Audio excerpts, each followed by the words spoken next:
Hello and welcome to another remote edition of Currently in Quincy. I'm Joe Catalano, and on today's program, we will chat with Quincy School Committee Vice Chairman Anthony Andronico and learn more about upcoming graduation plans and the search for a new superintendent. First, though, we check the news for you. Currently in Quincy, there are 1,077 cases of confirmed coronavirus in the city. There have been 102 deaths, and 543 people have recovered from the virus. There are over 83,000 cases now statewide. Quincy Mayor Thomas Koch will present his proposed budget for the fiscal year that begins on July 1st to the City Council tonight. Koch's expected to announce that he will not be seeking any tax increases or recommending any significant cuts. He says he understands that the current pandemic has created financial stress for everyone. The reality is state revenues are down dramatically. Our revenues are down, probably not as dramatically as the state. And, as you know, Joe, we derive our revenue to spend on the annual city budget from three main sources. The biggest one is the property tax. That revenue is 75% of our budget. And then we have local aid, which is aid from the state, which is about 11%. And then the remainder is local receipts, which is excise taxes. And think about that. Not many people are buying new cars right now. Right. Meals taxes, the restaurants are closed. So that number is way down. Hotel tax, that number is down. And building permit fees are not as robust. It's decent. A lot of people doing work on their houses, but some of the big stuff has slowed. Sure. So all of those things have an effect on what we're bringing in for revenue and numbers. We need to plan for that in this coming fiscal year. So I'll get into a little bit more detail about all of those things next week. The budget presentation is coming about 2 weeks later than usual because Koch said he needed more time to determine how the coronavirus crisis is impacting revenue. Tonight's meeting will be held remotely, and it will be carried live on Quincy Access Television, Channel 9. 22 Quincy basketball courts and tennis courts are open again today after being closed for about 2 months due to the pandemic. When the virus first hit, the city was forced to zip tie closed many basketball nets to prevent large gatherings on the courts. However, Mayor Thomas Koch says that he's developed a plan that will allow them to reopen safely. The new rules require only one person or family shoot at a hoop per time. It'll be singles-only tennis, and people must register for time increments. Recreation staff will be hired to oversee the on-site registration process and to enforce social distancing guidelines. The courts will be open from 8:30 a.m. to 8:30 p.m. at select facilities in different parts of the city. That full list is on the city's website at quincyma.gov. The city's top lots, however, do remain closed. 35 new firefighters are joining the Quincy Department after recently completing 11 weeks of training. Those recruits used the former St. Mary's School and Rectory in West Quincy for their training grounds and other locations across the state. Officials say all of the recruits were tested for coronavirus and will be tested again before beginning their new assignments. There was no formal graduation ceremony due to the pandemic. However, the class represents one of the largest since the Proposition 2.5 cuts 40 years ago. The new recruits bring to 236 the number of firefighter EMTs and officers on the Quincy Department. Funding was provided by federal grants and city allocations. Quincy City Council President Nina Liang has a plan to help control the rat problem in the city. At tonight's council meeting, Liang will introduce a proposal that would ban plastic trash bags from being placed at the curb unless they are in a barrel. The plan would allow plastic bags to be used as a liner and a watertight sealed barrel only. In addition, dumpster owners would be required to submit a rodent control plan and place bait stations at dumpster locations. A violation would carry a $50 fine. This coming Wednesday, it's the deadline for Quincy Public School students to submit their entries into the Quincy COVID-19 writing competition. Students in grades K through 12 have the opportunity to win cash prizes of anywhere from $250 to $3,000 in this contest. Essays, stories, or poems under 500 words describing how the pandemic has impacted their lives can be submitted by emailing them to info@highpointgp.com by this Wednesday at 5 p.m. Ward 3 Councilor Ian Kane and local businesses are sponsoring the competition. The winners will be announced on June 5th. All of the submissions will be preserved in a book. Nobody hurt when a car slammed into a utility pole in Wollaston late last night. Driver tells police he was cut off and was forced to swerve into the pole in the 700 block of Hancock Street at about 11:30 last night. Driver was not injured or cited, and National Grid crews were called in to repair the pole. Although April is traditionally Autism Awareness Month, due to the coronavirus crisis, the Quincy Police Department is still selling shirts and patches and hats to raise money for autism awareness through the month of May. Recently, a young man named Ryan Nelson from Quincy, who has autism, wanted to help out the cause, so he and his family purchased a cap, but also donated some sweets from Pure Chocolate and a Dunkin' Donuts gift card for Quincy police officers. Ryan even built a Lego Quincy Police Station to add to his collection to show his support for Quincy's first responders. There are still some shirts and hats and patches available for purchase from the Quincy Police Department to help raise funds for autism awareness. Contact Quincy Police Sergeant Karen Barkas for all the details. Coming up, Quincy School Committee Vice Chairman Anthony Andronico updates us on plans for graduations and the search for a new superintendent. That's next.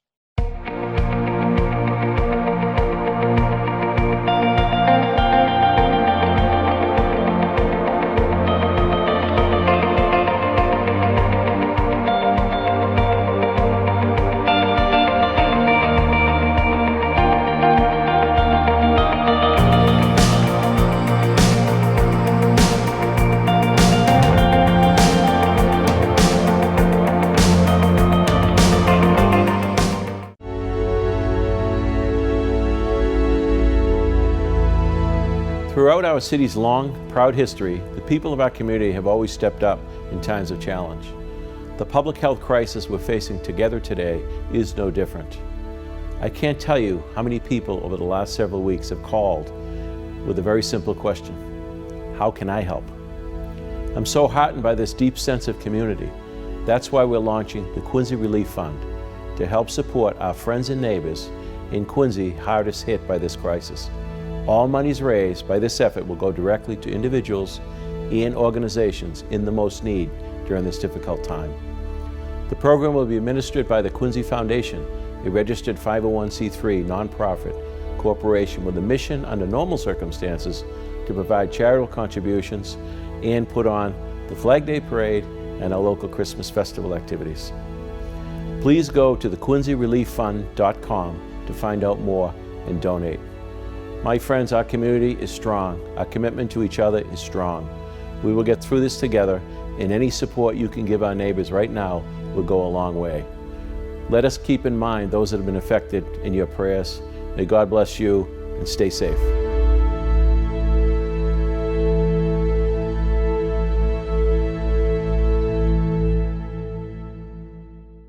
Time for what's become our weekly check-in with Quincy School Committee Vice Chairman Anthony Andronico to get an update on the weekly school committee meetings that are happening now. Anthony, good to see you.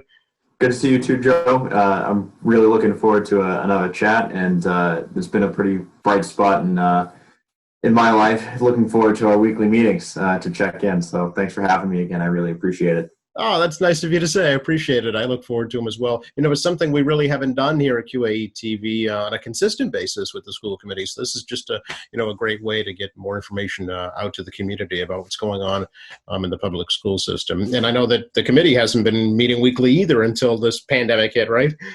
Yeah, that's correct. I mean, even in the last few weeks, we've started meeting on a weekly basis, mainly to cover our superintendent search process, discuss high school graduations, and of course, most importantly, discuss our ongoing response to coronavirus and public education to Quincy students. I mean, there's a lot to stay on top of. Yeah, no question. I always kind of like to start with just remind folks, if you could, about the daily distribution of the grab-and-go meals and the learning enrichment packets, because sometimes I think that's forgotten, and that's really important. Yeah, absolutely. So there are 8 food distribution sites across the city of Quincy, and if you go every day, Monday through Friday, from 11 a.m. to noon, you can go and pick up meals for the next day for your kids, as long as you have a child's 18 and under in the city of Quincy. That's open to everyone. Your child doesn't need to be present with you when you go and pick up that food. And also the remote learning packets, the physical paper packets to continue learning, are available on Tuesdays and Thursdays, or rather they're available every day, but they're refreshed on Tuesdays and Thursdays for people to pick up.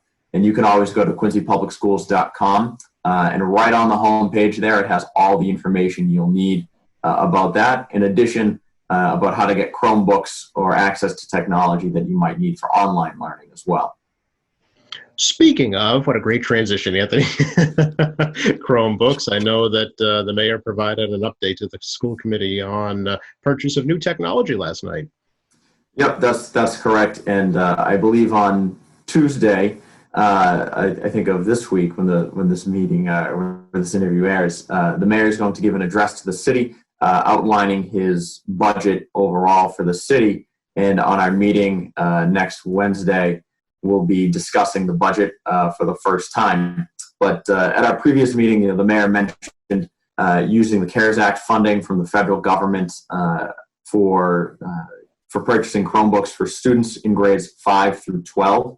And whether we're continuing remote learning or not come this September, that's an investment I think that the city would like to make. It's a move that some other communities have already taken prior to this pandemic. And I think it'll really provide a certain level of access that is necessary for us moving forward and to have a true 21st century education system.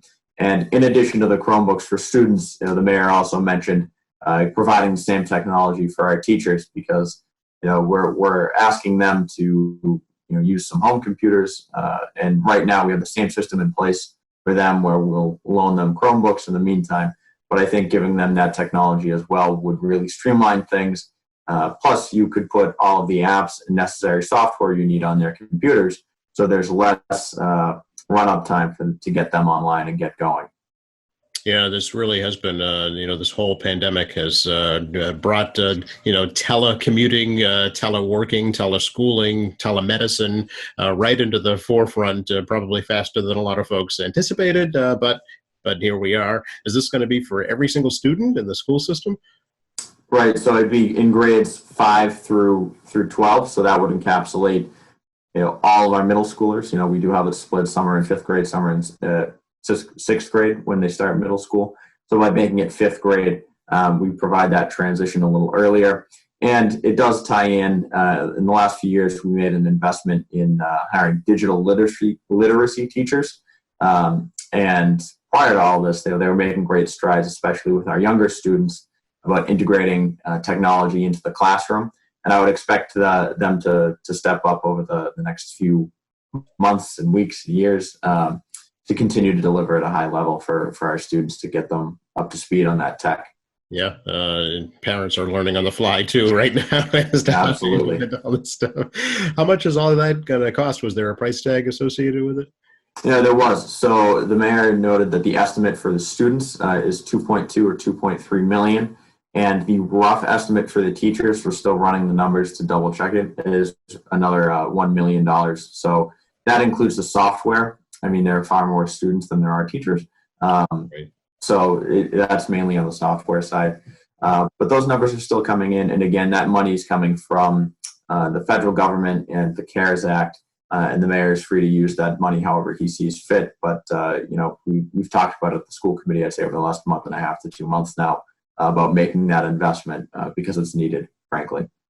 Great. It's almost coming like pens and paper were years ago, and it's that essential as I'm learning in my line of business too. Right. Can we talk a little bit about, speaking of writing, there is an essay contest that is underway within the Quincy Public School System to kind of help catalog this whole crisis and what kids are going through. Right. And I want to give a shout out to Ward 3 Councilor Ian Kane, who spearheaded this and partnered with the mayor and Quincy Public Schools and a bunch of community partners that stepped up to sponsor an essay contest for all Quincy Public Schools students. Essentially, the contest is for students to write an essay about their experience through this public health crisis, how they're feeling. It's roughly a 500-word essay. And the deadline for that, I believe, I just want to double check, is Wednesday, May 20th. And they can submit it at info@highpointgp.com. And again, the deadline for that is Wednesday, the 20th. But I think it's a really great way for students to express their feelings, give them another outlet.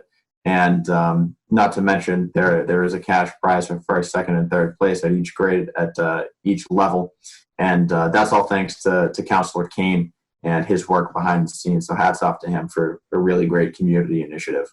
Yeah, well, I talked to him earlier about it. It dawned on me as, it's a no-brainer. So certainly, it helps kids to have a release to talk about their experiences. Also creates really a living history of this time in our lives, and it certainly serves as an educational tool at the same time, and might get them some money for college or beyond. Right. I'm really looking forward to reading those essays. It's always insightful to see what our students think, and looking forward to it. Yeah, likewise. And I'm sure there'll be some heart-wrenching and heartwarming stories, during this time, depending on how it's impacted their lives for sure. And again, info@highpointgp.com. And I know that they're just looking for a Word document. Right. It's a great memory, Joe. Yeah, that hasn't failed me yet. Last time we talked, Anthony, I know we had chatted about the Student Opportunity Act, at the state level, which would be going into effect, for the next school year with increased funding. However, I'm sure there's going to be a delay with that. Right. So 2 meetings ago, the school committee asked for an extension from the state for that deadline. The deadline, again, was May 15th. And we received assurances that not only would we get an extension, but everyone in the state was going to get another extension.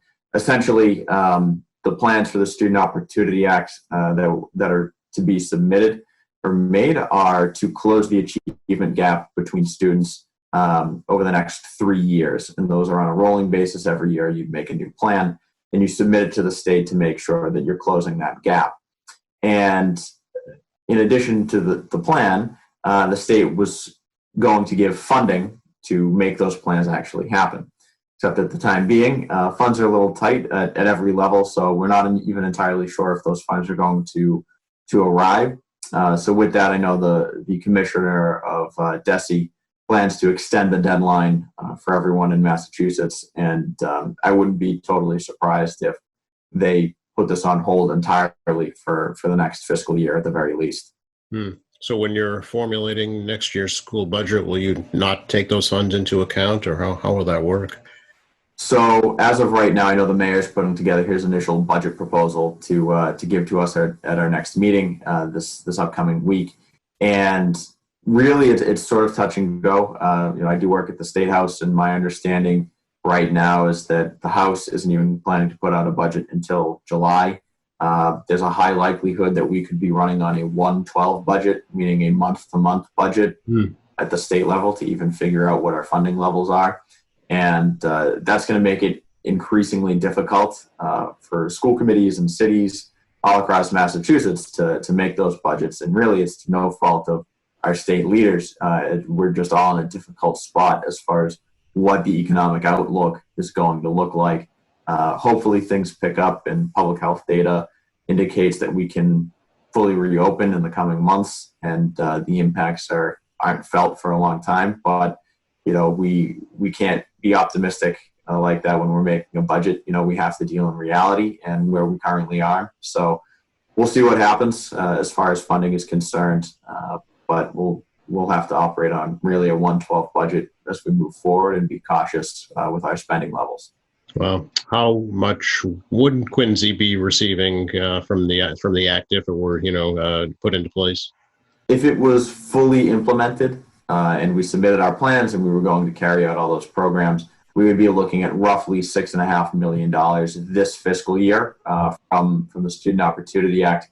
And that funding level would continue to increase over the next 7 years in order to get funding to the levels that were originally intended from the 1993 Student Education Reform Act. So let me ask you, Anthony, for a wish list. If you were to get the $6.5 million, what kinds of programs, personnel, policies would be implemented? Right.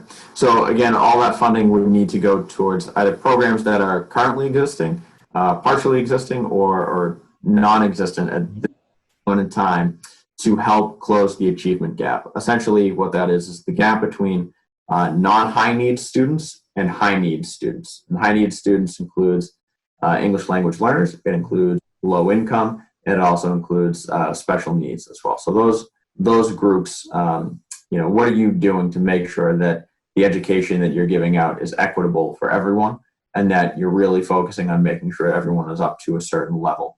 So I think really for us, we were focused on Special Education Center and programs to run there. So that would be where a large portion of the funding would go. We'd also streamline or really focus in on English language learner programs to make sure those are up and running as well. So we had only initially started to review the plan. I know Dr. Cristofaro and the leadership team put a full plan together, and we were in the initial stages before this all happened of having a public forum to present those plans in full and receive feedback on it. And obviously that hasn't happened because of the public event cancellations and the circumstances that we're in with just continuing deadlines and pushing them. But it's hard to put a plan together with no funding.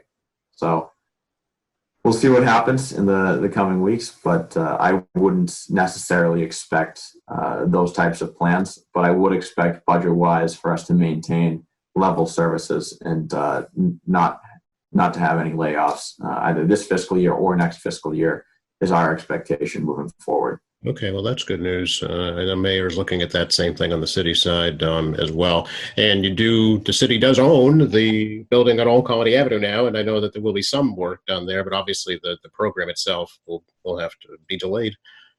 Right. Can we talk a little bit about the revised school year calendar, Anthony? That certainly has changed an awful lot since this whole thing started. Yeah, it looks very different than the beginning of the year, that's for certain. So at our last few meetings, I know we talked a little bit about high school graduations and what we want those to look like. When can we have them? What will the ceremony look like? So we took a vote last night to remove the June 8th and 9th graduation dates respectively for our students. So graduation is not going to occur on those dates, or the ceremony won't occur on those dates. So what we've opted for instead is we decided the graduation ceremonies will be TBD. They're to be decided at a later date, but in our conversations, the mayor and the committee essentially agreed that we should look specifically at having a ceremony at Veterans Memorial Stadium with a socially distant way. With the upgrades that the Cannons have made to the stadium, there's now an opportunity for assigned seating, and we're looking at giving every student 2 tickets, just 2 tickets, and having assigned seating on where those individuals would need to sit in the stadium, and spreading out the students all across the field. So that's what we're looking at right now. We're not 100% there, but I would expect at our next meeting to have a full plan laid out. So that's what we talked about with the calendar, and that's what we voted on just for a date is TBD, and that's sort of the plan for the ceremony. Now, at the same time, there does sort of need to be a date in which you can say, I've officially graduated from high school. Our students do need that at a certain point. We can't just prolong this, late into the summer and say, well, you're not graduated yet. So we chose June 10th, Wednesday, June 10th, will be the official date where our seniors can say, I've graduated high school. And so we're working on a video tribute to the class of 2020 behind the scenes to air at our meeting on the 20th, and hopefully have some remarks. On the 10th, you mean, right? Yes, of course. Hopefully have some remarks just to commemorate that moment in time to say you graduated.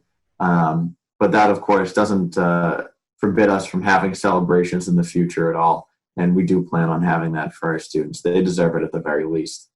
Okay, so the thinking now is just one ceremony for both high schools? We are still talking that through.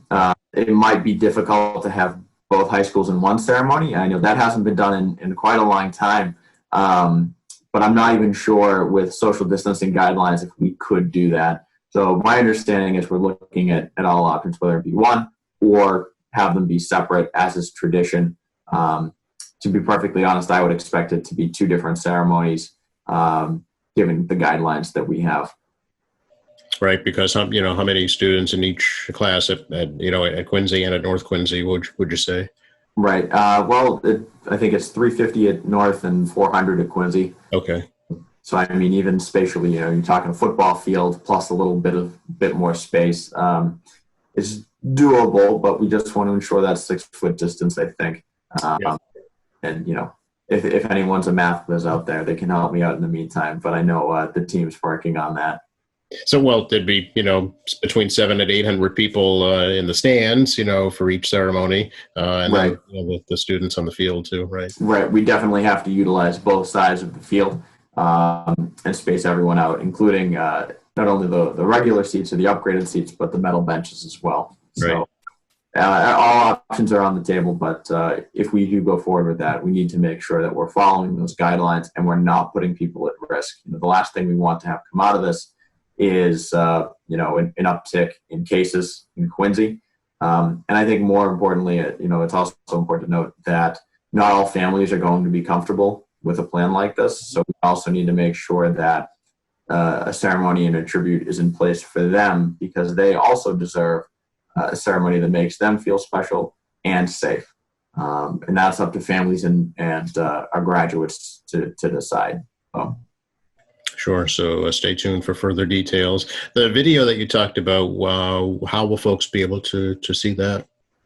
So we talked about disseminating that live at our meeting, and then also giving it to QATV to run, and making sure our principals have it as well, so that they can direct their students to watch and to have. And I think it'd be nice to have your own special video clip. Thanking the class of 2020. That's something they'll always be able to have. And, I know the ceremonies aren't going to look like what they wanted, but it's something, it's a nice memento for them. Sure. How about yearbooks, Anthony? Is there any discussion about how those will be distributed? Yeah, so we've talked about the distribution of yearbooks. We've talked about the distribution of actual graduation certificates, diplomas, right? Yeah, right. that piece of paper that you worked so hard for. Okay. So we've discussed that. I would expect, though, for a more full plan to be laid out at next week's meeting. I know the team's working on it. And it's not to say we don't have a plan. It's just to say we prefer to keep that in-house until it's 100% there. Otherwise, people take it as fact. And if we go back on it, they can become disappointed. So I don't want to give any false information out there. Fair enough. Yeah, we saw that happen already once with yes. the ceremony thing. So, okay, good enough. Can you bring us up to date on the superintendent search process, Anthony?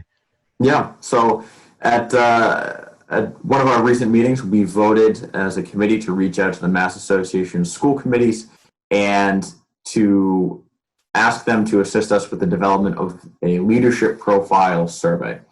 And since then, I had a discussion with the executive director of the Mass Association of School Committees, MASC, Glenn Kuchar.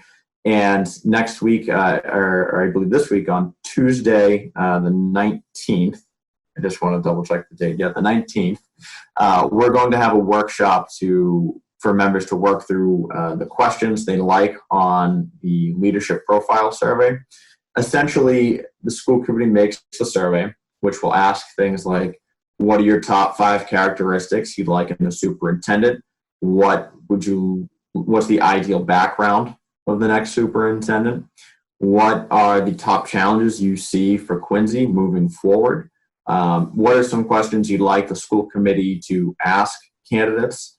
So different things like that, not necessarily verbatim. Some are more open-ended, some are more specific with options you can check off. And really from there, you put it out to the community, and it's for parents to respond to, it's for students, it's for our teachers, it's for our administrators, and it's for our general community members that don't necessarily have a connection to QPS, but they have a connection to Quincy, and they have a right to have a say as well. So we take all that information, and then from there you develop a job description, and it helps the school committee better decide the individuals that should move forward in the search process, our finalists, and select the best leader for our community. And that's essentially the point. So we're going to have that meeting on Tuesday, the workshop to actually, instead of just talking about these things, actually doing the work behind it. But it's time we get moving on that, and I'm really looking forward to it. Okay, and it will be an actual paper survey, or how will folks be able to respond to it? Yep. So it'll be an online survey, okay. And the best way for us to prevent duplicates or a bot or someone from just taking the survey over and over again, the surveys typically record your IP address. So if someone's trying to game the system, we'll know. So just a warning to everyone out there, we'll try to do that. Just one survey per person. Okay, very good. And will that go on through the summertime, or what's kind of the time frame for that? Usually that survey is up for, I'd say, about 2 weeks. Oh, okay. But there needs to be a push by Quincy Public Schools and all of us on the school committee to make sure that everyone's aware of that survey, because that feedback is absolutely vital. And in addition, the Mass Association of School Committees is open to having focus groups with those different survey respondents to really drill down even more on what comments are in the survey and what those really mean. Sometimes a survey can't encapsulate everyone's feelings. And all those services, by the way, are free of charge for the city of Quincy. So that really helps us out as well. Sure. Obviously, given the current circumstances, focus groups will be remote. Like I'm guessing your Yes. meeting will be as well. Yeah. Yeah, absolutely. But certainly a different challenge. But at the same time, I think it gives people an opportunity to join that might not have been able to join otherwise. So I think it'll lead to some really great input from our community. And I can't wait to read the comments. But first, we need a survey. Yeah. Has there been any discussion at all, Anthony, about the fall and, if students will be back in the classroom or not? Yeah, so that's still delayed at the moment. I know recently Governor Baker laid out his 4-phase plan for reopening in the different levels. At the time, there was no mention of schools or even daycares or things like that. So really, I think we're in a spot right now where we need to be planning for either option.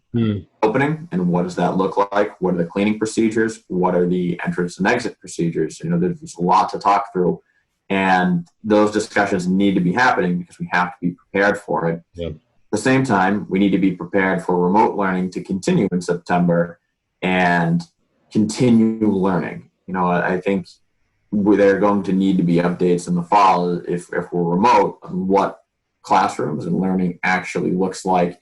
And I would expect it to look a little bit different than it has right now. So we have to be prepped for both options, and our leadership team and our interim superintendent, Mr. Mulvey, have a lot of work ahead of them. And, we have to make sure that they have the supports in place to complete that work. Yeah, it's going to be challenges either way, for sure. It's forging new paths here. It's uncharted territory, sure. Right. So we'll see how it goes, but it doesn't hurt to be optimistic, I think, at times like this. And I hope everyone continues to wash their hands, wear a mask when you go outside and you can't socially distance, and just be a little bit vigilant and mindful of the public health guidelines. Sure. For folks who want to reach out to you, Anthony, or the committee, what's a good way to do that? Well, the best way is usually through my email. It's anthonyandronico@quincypublicschools.com. If you have any questions, feel free to reach out to me. If you have questions for other members of the committee, you can always go to the quincypublicschools.com website. Just click the school committee tab at the top, and it has things like our agenda, minutes from prior meetings, video clips from those meetings if you missed one and you want to watch one. And most importantly, I think our email addresses for everyone on the committee. So that's the best way to reach us. And as always, we're here to listen and advocate. That's the role of the school committee. We're here for you and anything that you need. Great. Appreciate your time. Anything else you think we should touch on? No, I think we're good. I really appreciate it. And we'll touch base again next week, Joe. Sounds good. Be well. Thanks again, Anthony. Thank you. Special thanks to Quincy School Committee Vice Chairman Anthony Andronico for joining us today. Thank you to our crew working remotely from home, and thank you for watching. A reminder to please participate in the Quincy COVID Memories Project. Submit your videos, your audio clips, your art, poems, or other stories of how you and your family are coping with the crisis. Just go to quincyculturalmemory.com to upload your submissions, or you can send them to the Thomas Crane Library, 40 Washington Street, Quincy, 02169. All accepted submissions will be archived by the library. And also, please visit our newly redesigned website, qatv.org, for all of our latest programs, now live streaming. From all of us here at Quincy Access Television, I'm Joe Catalano. Please stay safe.